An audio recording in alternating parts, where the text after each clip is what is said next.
This is the Russian Dynamite, Masha Slamovich. Becca here. This is Not America's Sweetheart, Davian. And It's Billy Starks. And the super fly guy, Trayvon Jordan. This is the fly side fly, Jalen Brandon. Hardcore Princess, Jules Malone. Hi there, this is the Bubblegum Princess, Alexia Nicole. This is the Brazilian Wonder Woman, Christy James. This is the baddest black belt, Chennai Kai. This is Kid Bandit. The smash hit Joel Bateman. This is Robin Renegade. Cody Hawk. Brutal Bob Evans. And you are listening to Wrestling with Entertainment, one of my favorite podcasts in the whole wide world.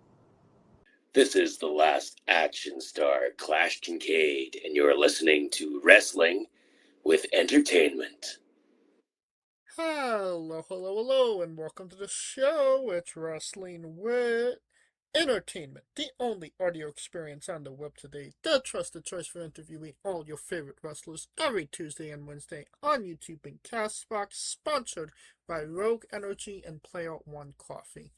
I'm, of course, your host, James J., and it's a great day for wrestling, because we are wrestling with the last action star, Clash Kincade. Thank you. How are you today, Clash? Doing fine, man. How are you? I'm good as well. Right. Could you let us know, where the last action star will be, in action next, event-wise? Next event-wise for me will be, specifically, Mad Dog Wrestling in, I believe, Montreal or Maniwaki, Quebec. April 25th, in Quebec with Mad Dog Pro Wrestling. I might have some dates coming up before then with GCW. That's Great Canadian Wrestling. They book in several different towns, so I'm not exactly sure which town I may show up at with them before the 25th, but that I have confirmed 100% April 25th with Mad Dog Wrestling in Quebec. Perfect. And where can we find you on social media and your merchandise? Social media, Instagram, it's just Clash Kincade, Clash_Kincade. Merchandise I have available on the GWN Pro Wrestling Shop.ca, and also available, of course, in person at any of my shows. So the Instagram is the main social media, and for online merch through GWN. Perfect. And you don't have to go looking for it. All of the links to all his social media will be in the description of the video below, but on YouTube and Castbox. Alright, let's get into it. You mentioned it. You work for GCW, Great Canadian Wrestling. Can you tell us about your relationship with the company? Yeah, I've wrestled with GCW, Great Canadian Wrestling, for years. Some of my earliest opportunities have been with GCW. So GCW is originally based out of Oshawa, Ontario, which is where I am. But they book shows all over the province of Ontario, anywhere from Hamilton to Toronto, up to Orangeville, Sudbury, up north, all over the place, all over the province of Ontario. So they're very much one of the the earliest promotions that I've ever worked with, and that I continue to work for. So we have a good relationship. The fans know me very well there, across all the various towns that GCW books in, because we'll return to these towns again and again. So it's really good because it's allowed me to build a fan base in many different towns through the one same promotion. And you could correct me if I'm wrong, but you just came back to action not too long ago from an injury that you sustained in December, correct? Yeah, the very end of December, last show for 2025. Yeah, I dislocated my elbow, my left elbow, with a small fracture. So that was some weeks out of action. But now I'm back. I've done 4 events since coming back. Okay, I gotcha. How did you fracture your elbow? Well, it was just a very small fracture. It was mainly a dislocation, and it was coming down from a 450 splash. So this is one of the times where my opponent moves out of the way, and whenever I have to just eat the mat like that, coming down from the 450, I kind of like automatically sort of brace myself by having my hands forward instead of like above my head. So mistake, and I paid the price for it. So I came down too hard on the left arm and dislocated the elbow. I popped it right back in place, but at that point, you know, the damage is done with the ligaments and the muscles and all that stuff. So yeah, that's how it happened. 450 splash, unfortunately. And I mean, that's your finisher, correct? Well, I mean, for a long time, and still, I will use a spin kick, spinning back hook kick for my finisher, and then in the last, like, I would say, summer of 2025, I started to use the 450 splash, not for every match, but here and there, whenever I wanted to kind of go big or whatever. So it was a move that I always practiced, like in training and on crash mats and stuff like that. And then eventually I decided, you know, what the hell, and I started using it. So yeah, unfortunately, this one time it went wrong. So I haven't done it again since, because I kind of want to go back to practicing it on, you know, crash pads and stuff like that to really perfect the technique before I try it again. But hey, you know, it's a high risk move. That don't call it high risk for nothing. Right. But what kind of caused you to, switch from the spin kick to the 450? I mean, I would say that those are not in the same genre of wrestling moves. No, definitely not. Um, uh, yeah, like in general, I'm not very much of a high flyer. Like I'll do the occasional house show dive, um, the occasional, you know, tilt a whirl head scissor or something like that. But I'm more of kind of a strike guy. Like I've always done a lot of strikes, you know, super kicks, spin kick, leg sweeps, stuff like that. Um, but I'm a big fan of kind of like being a well-rounded wrestler. I like wrestlers who can do a little bit of everything. So I knew that I could, you know, that I could maybe benefit from having something that was more of a high-flying move. And it was something that I always practiced, like I said.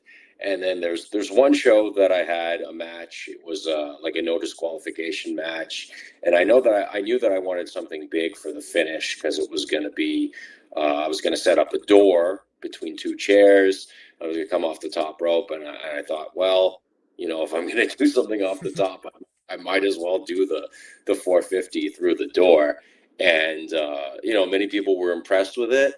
And then I kind of, like, depending on the show, I kind of started, the promoters would sometimes ask that I do the 450. So that's how it started being used.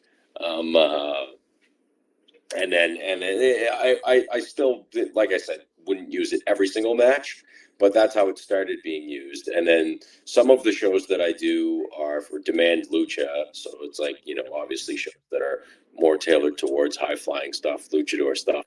And that's commonly what the shows I would use Flash on.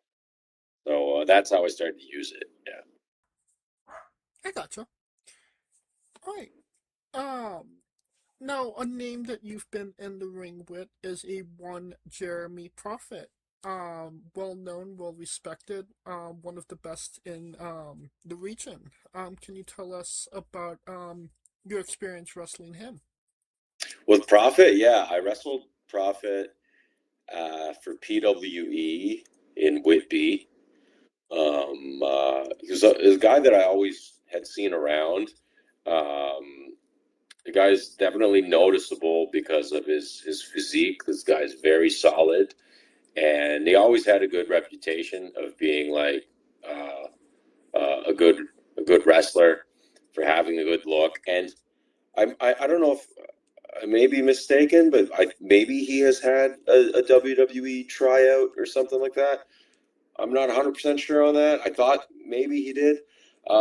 But yeah, I only had one match with him. He told me that he enjoyed working with me, and it was a pretty good match. I will definitely mention that he has a really good mind for the business as well. And creatively, we definitely meshed together very well creatively in deciding with like what kind of match we wanted to do. So yeah, like it was a positive experience for me, and I definitely took away a couple of things from working with him, structurally, some ideas for how we worked the match and sort of the progression that the match followed. So it was an honor to work with Jeremy Prophet. I would love to work with him again. He was very good. He beat me fair and square, and next time, maybe next time it won't go so well for him. Well, obviously Jeremy has a lot of experience in the ring. So going from somebody that has a lot of experience to somebody that has almost none, can you tell us about how you got roped into a tag team match with a comedian called Evan Wunderlich? Right on. So you did your research. Yeah. Okay. So, last year at one point, some friends of mine, people who I know in the wrestling scene, like sent me this information on this social media post where there was a comedian was looking for people to collaborate with for a TV series where this comedian would be trying out several different sort of, odd jobs or like out of the ordinary sort of, lines of work. And specifically on the social media post, it said that they were looking for, wrestlers, things like wrestlers or like military personnel or like, or,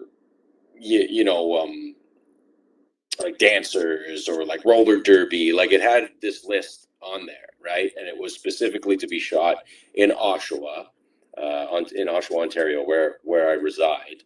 So a couple of people had sent me this post, and they were just kind of like, "Hey, Clash, like I think you'd be really good for this." And when I looked at it myself, I thought, yeah, like I definitely would be good for this. This is, if they're going to do an episode, because the idea was each episode this comedian would try a different job. Like one episode he's trying karate, the next one he's trying roller derby, the next one he's trying pro wrestling.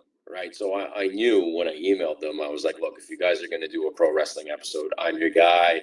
I own a wrestling ring that I keep at my space here. And that's how the ball got rolling with that. And then I think they conducted maybe a short interview with me, asked me a couple of questions, and that's it. It was locked in just like that. So yeah, Evan, the comedian that the series was based on, they wanted to do, the wrestling episode, which would end with, him being challenged to do whatever the subject is of that episode, right? So, for example, if it would have been an episode on playing in a band, then the end of the episode would have been the challenge of performing a song with the band, right? So for wrestling, the episode is I'm teaching him some basic stuff. The challenge at the end is to take part in a wrestling match, and we thought that the best way to do it would be a tag match where I myself would team up with them against two opponents. So it was for a series called Are You Laughing Yet? And it's an exclusive on the Bell TV streaming service. It might be on the Bell YouTube now as well. I haven't checked in a while, but yeah, that's how I ended up doing that match. And you're absolutely correct in saying that Evan had no in-ring experience at all. He was somewhat of a wrestling fan. I think maybe not a huge fan, but he was familiar with the idea of pro wrestling. And I will say that considering that he had no experience at all, he did pretty well for that match. He did. So. And I mean, what is that kind of like? Working with somebody, obviously not, a pro wrestler, and trying to get them, to go through, a proper match. Mm-hmm. Well, it was very good that he was at least an experienced comedian, so he was used to performing. And throughout the course of the episode that we did with him, I'm trying to get him to sort of decide on a character that would suit him. And the character that he comes up with is Rat Boy. And he literally put on this rat onesie kind of suit, and he had a box of Cheez-Its and then a tube of Cheese Whiz or whatever. So he had character. He had a very strong character, and he was used to performing, right? So that was a major positive in being able to perform for the wrestling match, because I told him not to worry about the technical stuff and to just focus on playing the role of that Rat Boy character. If you're a wrestler named Rat Boy, you're not really worried about doing technically perfect moves. You're going to be clawing at the guy and biting him and stuff so that's the kind of stuff that I had him do, stuff that suited the character, and stuff that he was able to perform very well, because it's a very comedy based character, and he was doing stand-up comedy and performing. So that's how we were able to pull it off, was just by keeping it simple and really playing to that character of the rap. So it was really fun. It was great. It was a really good experience for me. Well, another experience that you were a part of is that you got to wrestle Canadian legend, the Green Phantom, and that Kyle in a tag team match. What was that like, wrestling the Green Phantom? So yeah, that was for New Frontier Wrestling, and I was teamed up with a good friend of mine, Andrew Love, who I had originally started training with when I first got into wrestling. It was a no disqualification match. I know we had some doors involved, so that Kyle and Green Phantom are two guys who are kind of, definitely more in the realm of hardcore wrestling. And Kyle does even deathmatch wrestling and stuff like that. So we were definitely playing, in their backyard, so to speak. By their rules. I've seen him around a lot, and he's been on a lot of the same shows that I was on, and I'd always noticed that he had a very strong but simple, straightforward style. Also someone very big on character. That was a good match. I enjoyed working with them. I think it ended up with me and Andrew backed into a corner where there was a door, and I'm pretty sure Phantom speared both of us through the door at the same time. So a fun match, painful ending, but it was very good. I'd work with Green Phantom anytime. It was a lot of fun to work with them, for sure. And you mentioned, doing more hardcore stuff, and you've done quite a few hardcore matches. Is there an opportunity to go into match wrestling? I mean, I would not, I wouldn't do it carefree, when it comes to deathmatch. Only under, only under certain circumstances would I do a deathmatch. And that would be, if I was involved with some kind of feud, if the storyline progresses to the point where, I've been feuding with whoever it is, and we've had a regular match, and we've had a hardcore match, and it escalates to a death match, because it's not like I said, it's not something I would do carefree. But if it escalates to that level where I'm feuding with somebody, and the story starts to get, kind of like personal, on a personal level, where I really want to, beat the hell out of this guy, then I could see myself doing deathmatch. But only under circumstances like that would I perform in deathmatch competition. I gotcha. Well, another big match that you were in was against Aiden Prince, TNA alumni. What was that match like? It was good. It was great. I really was honored to and loved being able to work with Aiden Prince. That was for OEW, Ontario Elite Wrestling. He is very versatile. The match that we had, it wasn't like a long like main event match or anything like that. We're kind of right in the middle of the card, and him being such a professional that he is, he definitely wanted to do what was asked of him, which was a mid card match against me, where I am babyface. So he's definitely capable of doing much more than he did in that specific match with me. But it was a very good match. We did exactly what the promoter had called for, had wanted in this mid card match. I was very honored to be able to work with him, and I would very much like the opportunity to work with him again. Perhaps going at it from a different angle creatively, where it wouldn't be just like a simple babyface heel mid-card match, but something where he would be able to use more of his abilities, But it was a great match, a good learning experience. The guy is an absolute master at the craft of wrestling, and I could only hope to be able to face him again, and to be able to really kind of push each other's limits. But yeah, it was absolutely awesome to be able to work with him. I would definitely do it again in a heartbeat.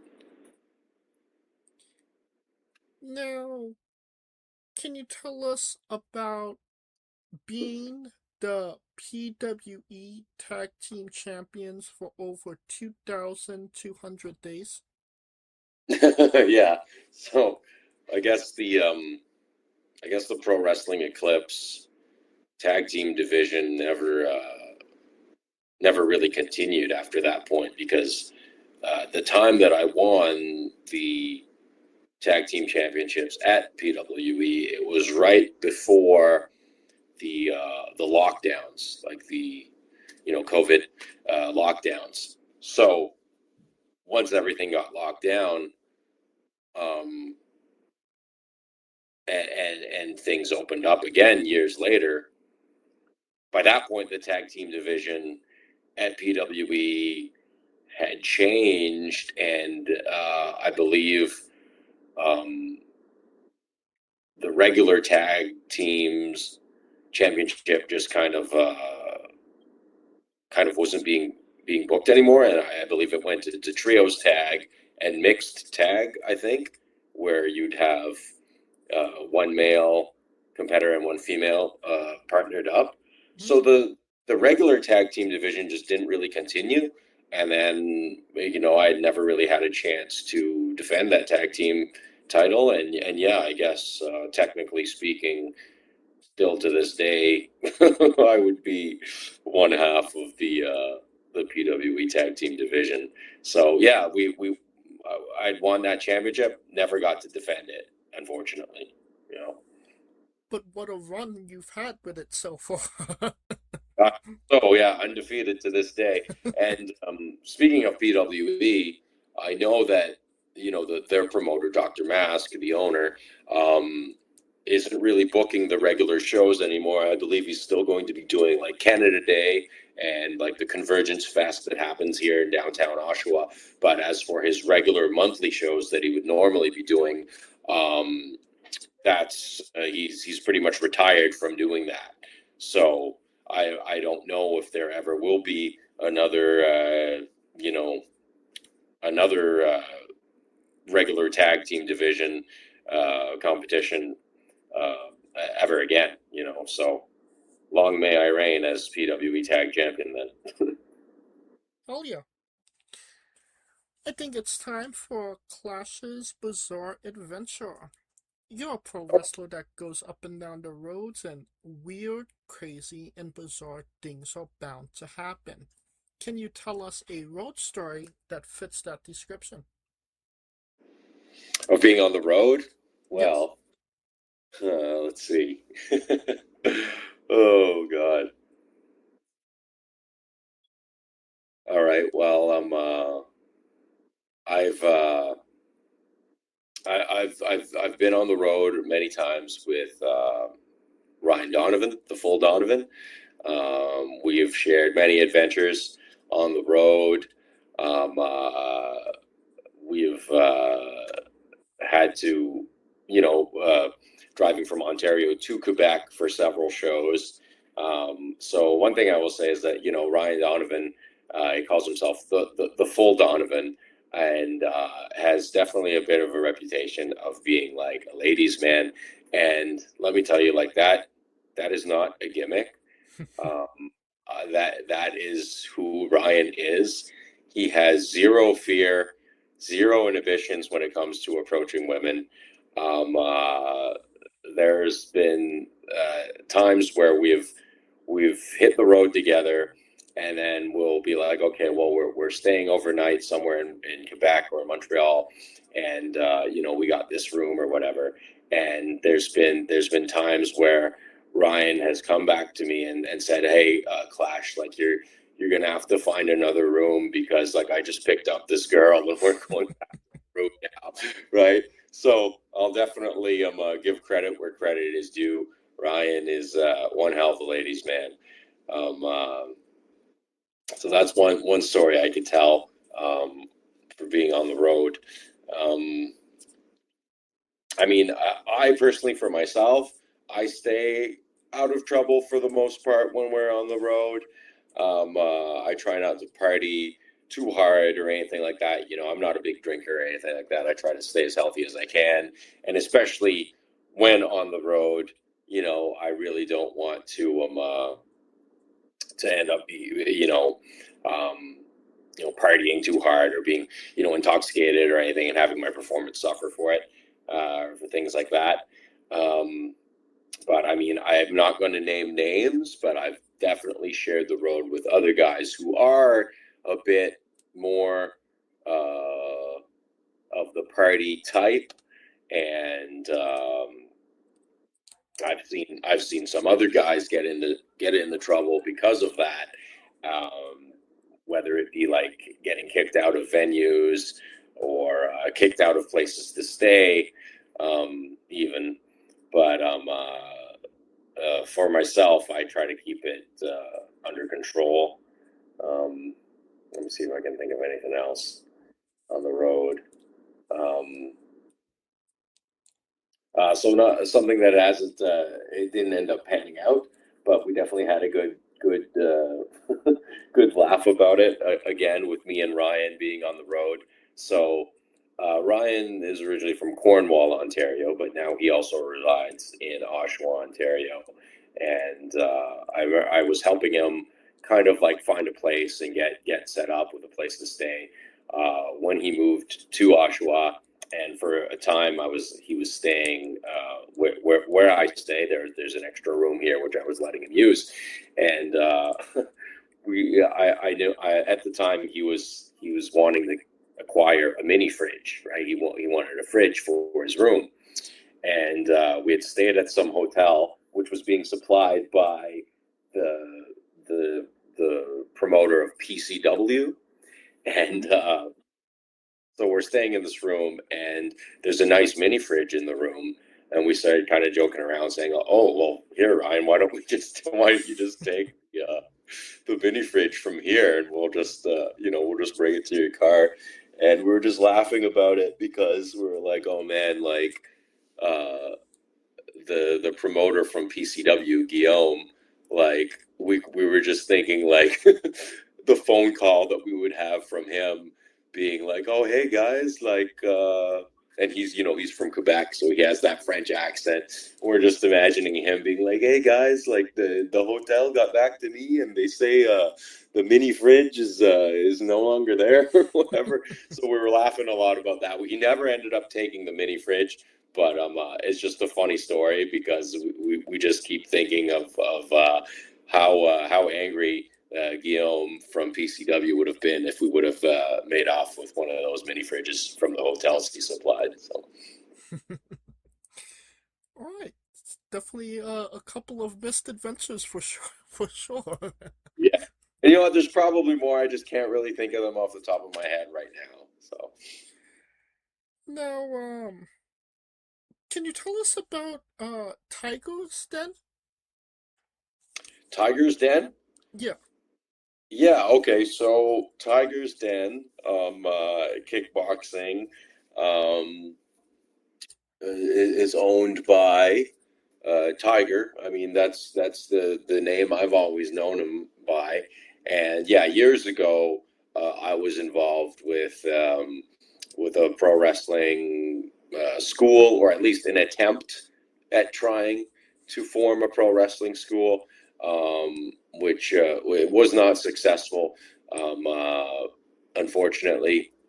But one of the places where the training was taking place at one point was we were partnered up with Tiger's Den, so he was running his kind of kickboxing training, and we had moved in a wrestling ring there where we had some training. But yeah, unfortunately, that venture wasn't successful. Things are perfectly cool between myself and Tiger, and he's since relocated to elsewhere in the Durham region to run his kickboxing training. So I have nothing but good things to say about Tiger. But yeah, it was a partnership that was short lived, and unfortunately, the pro wrestling training kind of school that I was involved with was not a success, and so it wasn't a very long business relationship. But that's how I know Tiger, was from the brief time where we were partnered up and we had a wrestling ring inside his kickboxing school. So, was you on the teaching side of that school, or on the learning part? Well, I was teaching there, and that is something that wasn't entirely my decision.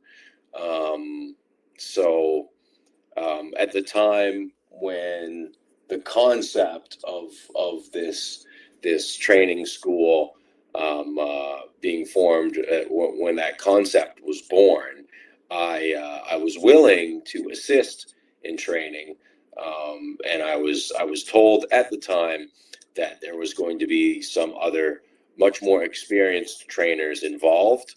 So I was willing to assist, but things did not go according to plan, and there were no other more experienced trainers that ended up being involved, unfortunately. So I kind of just inadvertently ended up in a position where, students were signing up for pro wrestling training, and there really wasn't anybody to train them.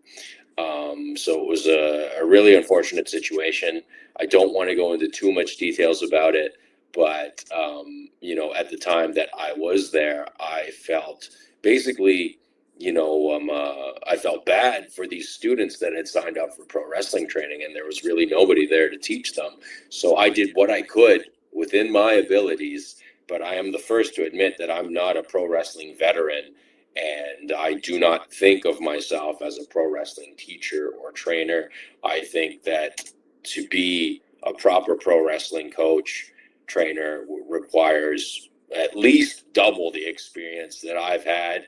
And I've been wrestling for a good, 5-6 years, solid. But it takes much more than that. To double or triple the amount of experience that I've had is what is needed to be a proper pro wrestling coach. But it was just a business endeavor that did not really go as planned, and some of the information that I was just given did not end up being accurate. And I ended up in a position where, like I said, there was students signing up for pro wrestling training, and there really wasn't anyone there to teach them. So I did what I could while I was there until I decided to leave myself. Do you think teaching is something you'd like to do again down the line? Oh yeah, like in the future, after I've gotten much more experience, and especially if I was involved with a reputable group of other trainers, or even just the single trainer who was had the appropriate amount of knowledge and experience, then I would definitely like to do that. Like, I mean, I have a good enough understanding of basic knowledge to be able to teach and explain some basic things, but I just think that, like, I don't want to dilute or water down what I think is really needed to be a proper pro wrestling coach. So, that's why I say that I'd rather stay humble and modest and not ever say that I would consider myself a teacher. But maybe down the line, with more experience, it could be something that I'd very much like to do, because it is something that I do definitely enjoy, is being able to share the knowledge that I do have of pro wrestling. Okay. Now, can you tell us about your tattoos and if there's any significant meaning behind them? Well, the first one that I had was this one, which is just a spider in a web. And I got that when I was like 18. And at the time I played in like a punk rock band. And I don't know, there isn't really much meaning behind it. It was like I woke up one day and I knew I had an appointment for a tattoo when I hadn't really decided what I wanted. So I ended up going for a spider in a web. There's really nothing more to that. But this one I got much later in life, and it is it's the Wheel of Pain, which is from the Conan the Barbarian movie with Schwarzenegger. And then there's two like battle axes there. So I'm a very big fan of Conan the Barbarian, and that's why I wanted this tattooed on me. This one is much more meaningful, and I definitely like the way it looks a lot more as well. Those are my only two tattoos.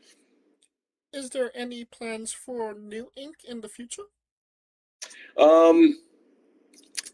Not specifically, but if I did, I feel like I'd probably want to get some more Conan the Barbarian kind of stuff. Just because that is my favorite fictional character, and I really like the old movies, the original stories, the comic books, all of that. And I like the look of, like, axes and swords and like sort of that like barbaric sort of imagery. But no, I have nothing really planned. And I actually think that, like, I know a lot of people consider tattoos to be really cool, but, like, I don't know, like, personally, I almost feel like it's overdone. So I don't really have any specific plans for getting any more tattoos, but if I did, it would more than likely be something that would be more along the lines of like this Conan piece. And I mean, you are the last action star. Tell us Right. about your love of action movies. Well, yeah, I grew up watching, Schwarzenegger, Van Damme, Stallone, Steven Seagal, Chuck Norris, all those movies, Terminator, Predator, Commando, Cobra, Bloodsport, Kickboxer, Time Cop, all those old movies. Stallone with Rambo and Demolition Man. I really grew up in that era of the action hero. In the early '90s, those movies were everything to me, and I feel like I was partly raised by those movies, raised to be to idolize these action heroes who had bulging biceps and larger than life attitudes and witty one-liners, and they'd always beat the hell out of the bad guys and they'd save the girl. And to me, the lessons that I learned from watching those movies growing up as a kid was that that's the kind of guy that I want to be. Like, I want to be a guy who's strong, not just physically but in character, and who does the right thing, the kind of guy who would knock out the bad guy and save the girl. So I really grew up watching those classic action movies, and they had a really big influence on me. So when I began pro wrestling, at first I didn't really have a character, but the more I thought about it, and the more I thought about who do I really want to be and who do I really want to portray, and then it hit me, and it was obvious that I should be, a caricature, a tribute to these classic action heroes who basically helped raise me. So I'm a diehard action movie fan, and I 110% love the character that I play. It's something that I constantly am working on and constantly trying to portray a more accurate depiction of truly what an 80s slash 90s action hero is. So I really believe in that character. And, when I went to wrestling school myself, my trainer said that, our wrestling persona should be ourselves turned up to 11. So for me, if I crank my personality up to 11, that's definitely what it is, because like I said, that's truly who I desire to be and aspire to be, is the character that I play. So I owe it all to those old school action movies. I feel like you answered this already, but what's your go-to? Like for my favorites for action movies? Yeah. I mean, it's hard to pick just one. But Van Damme's Kickboxer is an amazing movie, so good. There's a classic with Dolph Lundgren called Showdown in Little Tokyo. Amazing movie. It also features Brandon Lee, Bruce Lee's son. That's one of my favorites. It's such a banger of an action movie. Commando with Schwarzenegger, classic. Cobra with Stallone. Demolition Man with Stallone, also very, very good. It's really hard to pick just one because there's so many good ones out there. Of course, Conan the Barbarian, which is more of a barbarian kind of like sword and sorcery fantasy type movie, not your typical 80s action movie, but that is one of my favorite movies of all time, absolutely, as well. So I can't really pick just one, but if I had to go with three, I guess I would say like Rambo 2, Kickboxer, and maybe Total Recall for Schwarzenegger. But it's really hard to pick just one or even just three. But yeah, those are some of my favorites. Fair enough. And solid picks as well. Thank you. Now, before pro wrestling, you were actually in a band. Yeah. What was that like? And what was you playing? Well, I played guitar in several bands. When I was growing up in high school, I played punk rock, and eventually, I got more into metal.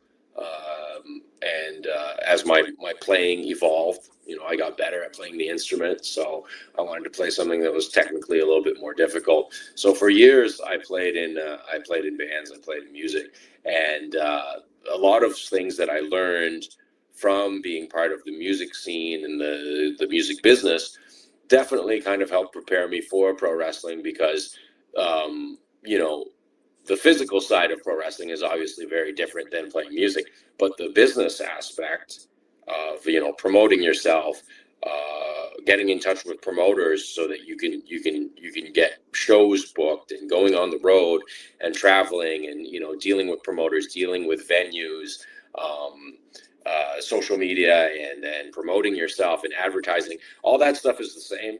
It's literally the same.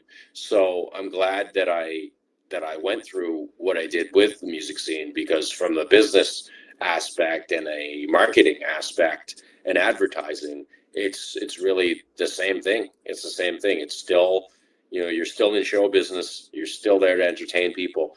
It's just, instead of getting on a stage and playing a guitar, you're getting in a ring and you're beating the hell out of each other with the guys that you're working with. So it helped a lot. And I think that's a great segue into our next question. The colossal question. Let's say they're making a movie about you. Every movie has a soundtrack. What would be the first 3 songs on your movie soundtrack? Well, I mean, the theme song that I use for wrestling, which is the Thunder in Your Heart, I think that would definitely have to be on there because it is such a great song. It's the one that I use is performed and recorded by I think it's John Farnham is his name, but it's also um, been recorded and performed by several different artists as well, such as Stan Bush. Stan Bush did a lot of the Kickboxer soundtrack, the Van Damme movie. Um, so yeah, I'd go with Thunder in Your Heart. I'd probably also go with Separate Ways by Journey, because that is a very awesome, badass, epic song. And I would probably go with another Stan Bush song, one that's called Heart of a Lion. And it's just epic 80s sounding action movie type stuff. And those 3 songs would definitely have to be 100% in a movie about Clash Kincade. Yes. Perfect. And definitely a solid 3 picks to say the least. Thank you. Now that we have the soundtrack down, everybody knows you get the soundtrack first, then you write the script, and then you go to casting.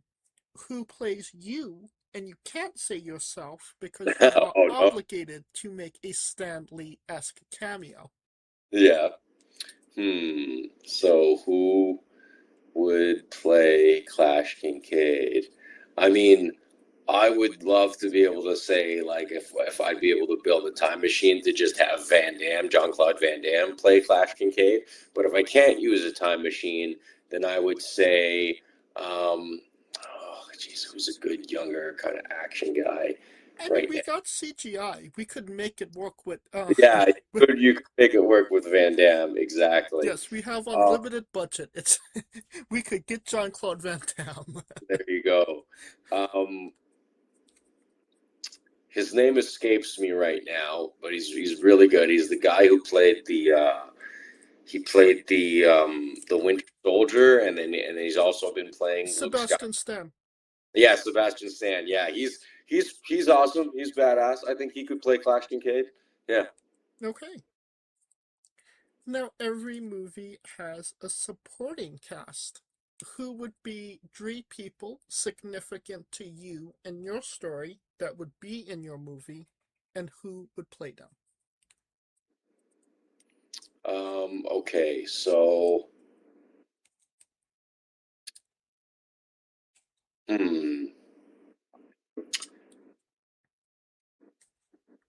okay, well, like every like action guy, um, always has like the kind of like action movies always have that kind of disgruntled like police chief kind of character. I'm too old for this shit. Exactly, right. Um, uh, Now, oh God, I got it. Why is his name escaping me? Um, uh, he's in They Live with Roddy Piper, and he also did the voice of Spawn. Is it Dave something?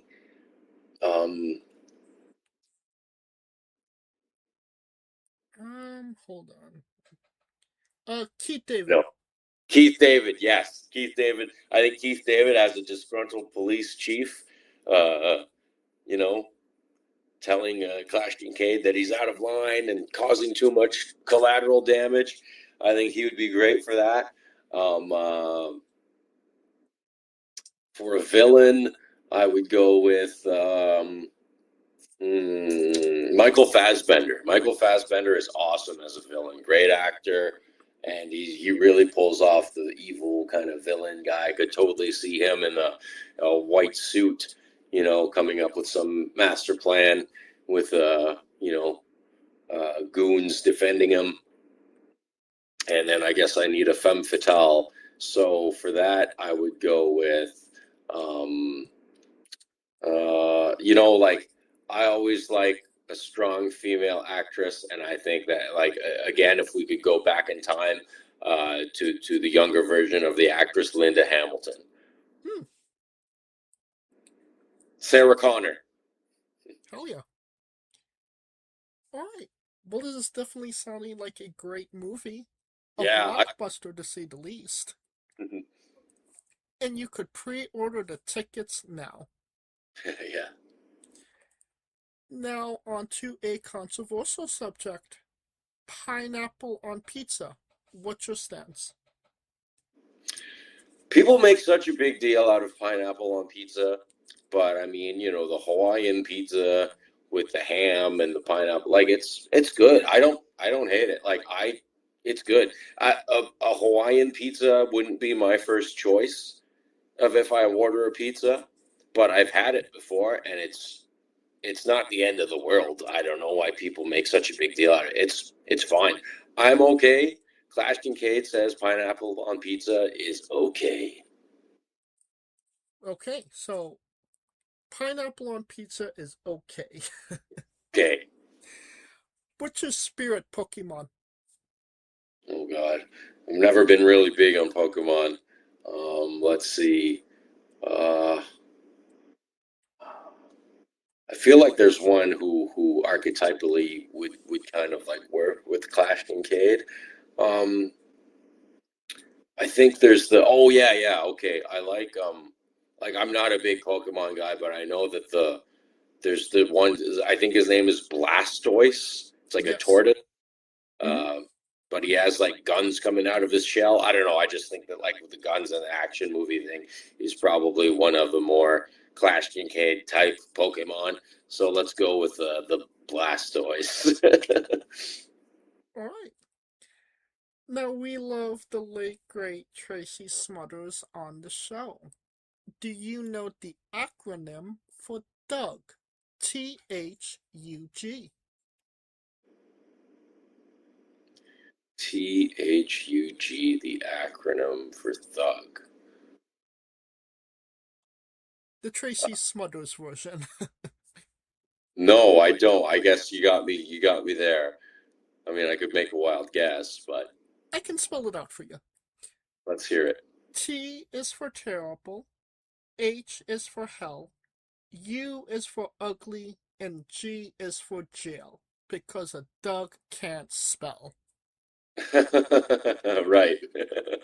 We love the late great Tracy Smothers, trying to keep the memory alive on the show. Absolutely. Weirdest question you'll be asked on a wrestling interview, hopefully. Would you ever consider wrestling a Rock? Not Dwayne Johnson, not the country, an actual physical Rock. I think when a wrestler is challenged to wrestle something like a rock or a tent or a blow-up doll, I think it's really an interesting challenge, and it's a test of one's own character, because you need character to be able to work with each other in pro wrestling, right? So you think an action star versus a solid rock. So would I wrestle a rock? Yeah, I would, and I bet I would actually be able to make it entertaining, I'm sure, because like I said, it's all about character and being able to relate to it. And I am up for the challenge. I would wrestle a rock. But just for context, there is a wrestler named Psycho Mike that indeed wrestled a Rock for over 15 minutes in a Tungsten Man match. That's an Iron Man match that lasted for 2 weeks. Psycho Mike is the perfect example as to what I was talking about, where to be able to do the challenge of wrestling an inanimate object, But Psycho Mike, I've seen him wrestle himself. Psycho Mike. Yeah, like that is a perfect example as to what I'm talking about, because he has so much character, is so entertaining to watch. He could wrestle anyone or anything, and he would make it an art form. Absolutely. How he knew evil Psycho Mike was diabetic, I have no idea. Yeah. One match that I've seen, and he had like a O. Henry bar or something that he pulled out of his trunks, and he was like kind of like trying to fight himself from like cramming it in his mouth. Yes. Amazing stuff. Yeah, truly good. Truly amazing stuff. That guy is an artist. Now, since you are a Canadian from Canada, I do have 2 Canadian exclusive questions for you. The first one being, poutine. Where's the best place to get it? The best place to get poutine is at a chip wagon, which is located outside of a Canadian Tire here in Oshawa. It's called Diamond Dog's Grill, and it is the best poutine I've ever had. Okay. Yep. And the second question, is Canada's greatest national treasure Ryan Reynolds? I would put poutine over Ryan Reynolds as an actor. So poutine is a continue. I said nothing against Reynolds, but the poutine is more iconic. Yeah. Well, if Ryan Reynolds is not the greatest Canadian export, who is?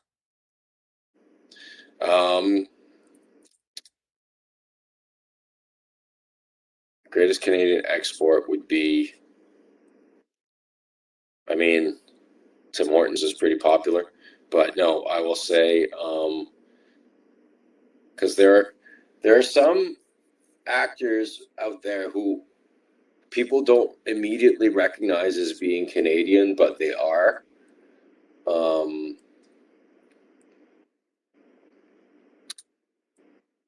Off the top of my head, I can't think of any of them though. But let's just go with maple syrup. I know that's very stereotypical, but Okay. Now, on a more serious note, where do you see yourself in 5 years? In 5 years, I would see myself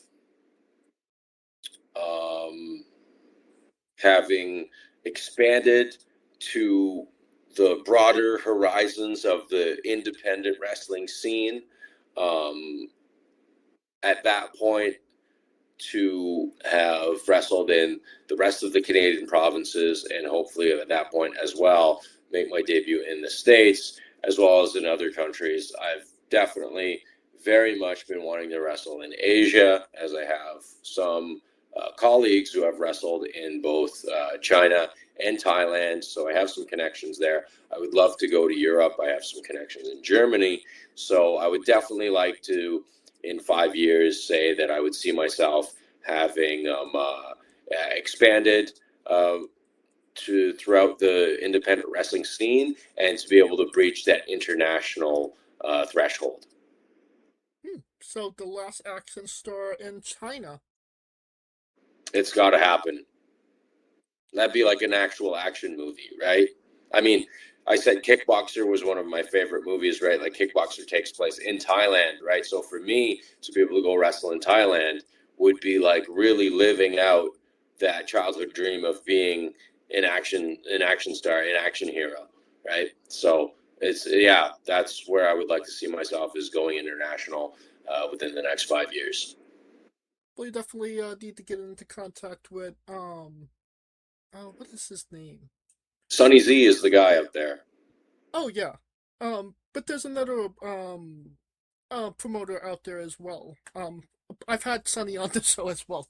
I had both promoters of Thailand on the show. So many times with Sonny, and I've traveled all over with him when he was in Canada. Yeah. So he's my connection out there. Yeah. Gotcha. And if in China, if they ask you to wrestle with bugs, do not do it. I would definitely not be too excited to wrestle with bugs in China. That's for sure. Yeah, that was a story and a very messy mat. Let's just put it like that.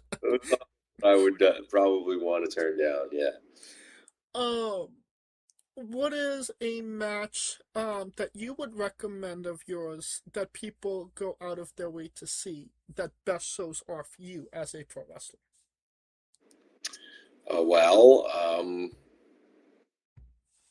If they would be able to find it, I've had several very good matches with Ryan Donovan, who I spoke about earlier.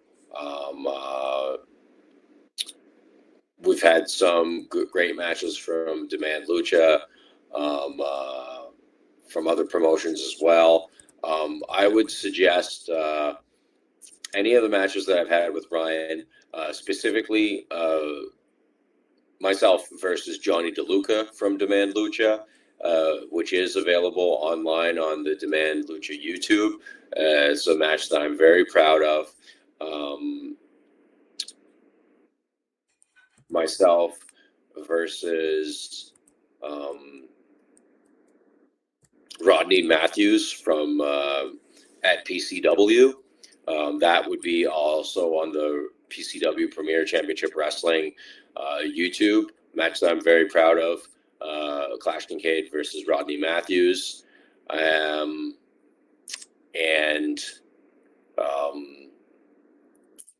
if you'd be able to find it as well. I'm not sure if this one is online, but the match that I also had with Aiden Prince as well. Okay. And I mean, if those matches are indeed on YouTube, I will definitely grab them and put them in the description of the video below, but on YouTube and Castbox for anybody that hasn't seen them, wants to see them, wants to re-see them after this interview. For sure, the Demand Lucha versus Johnny DeLuca is definitely on YouTube, and then the one from PCW versus Rodney Matthews also definitely on YouTube. So go with those two. Perfect. And since we are nearing the conclusion of this interview, we are wrestling with the 8 questions of doom. Let's go. This is our speed round, our bonus round, the round where we see who you really are. Are you ready? Let's do it. Excluding yourself, greatest wrestler of all time. Shawn Michaels. Worst wrestler. Bill Goldberg. I will accept that answer. You're main eventing WrestleMania for the World Championship. Who is your opponent? Triple H. If you could come out to anyone's entrance music, past or present, who would it be? Steve Austin. finish the sentence. Kayfabe is... Dead. We would have also accepted. Tastes great on toast. Squash. Vegetable or fruit? Vegetable. It is indeed a fruit. A fruit? Yeah, okay. Yes, it has seeds. Tomato logic. New Japan wrestler Taichi. His ring gear gets smaller every year, revealing more of himself to the world. My question, what is the appropriate trunks to butt cheek ratio for ring gear? It's got no butt cheek. Covered. No butt cheek. So Totally covered. Full coverage. Full coverage. And the last question, the main event, the thing everybody wants to know. Have you ever had a conversation with a stranger in a supermarket about Darby Allin? I can't say I have. And that is the correct answer. And that will conclude this interview. Thank you so much for coming on and doing this with me. Thank you for having me. Once again, where can we find you on social media and your merchandise? Find me on Instagram, Clash_Kincade, and you can find my merchandise at GWNProWrestlingShop.ca online. And you don't have to type it into your Google machines. All of the links to all his social media will be in the description of the video below, but on YouTube and Castbox. Simply click the link. A new tab will appear on whatever device you are on. You have no excuse. Buy a damn shirt. Of course, thank you for listening. If you like what we're doing, please like, subscribe, comment, both on YouTube and Castbox. This was sponsored by Rogue Energy and Player One Coffee. Join us next Tuesday and Wednesday for new incredible interviews. And thank you for watching this one, our 500th interview. And here's to another 500. And of course you can follow the show at Wrestling with E, both on X, Twitter, and Instagram for information on who we're interviewing, when we're interviewing them, links to those interviews, and so much more. Follow me personally at JamesJ993. Right, when I say Wrestling Wit, you say entertainment, okay? Got it. For our special guest, Clash Kincade, Calico Yacht, Scooter Dust, I'm James J, and this has been Wrestling with Entertainment. Hey folks, this is the Colossal Mike Law, and you are listening to Wrestling with Entertainment. Enjoy the show, support these guys. We appreciate it very much. We'll see you at ringside.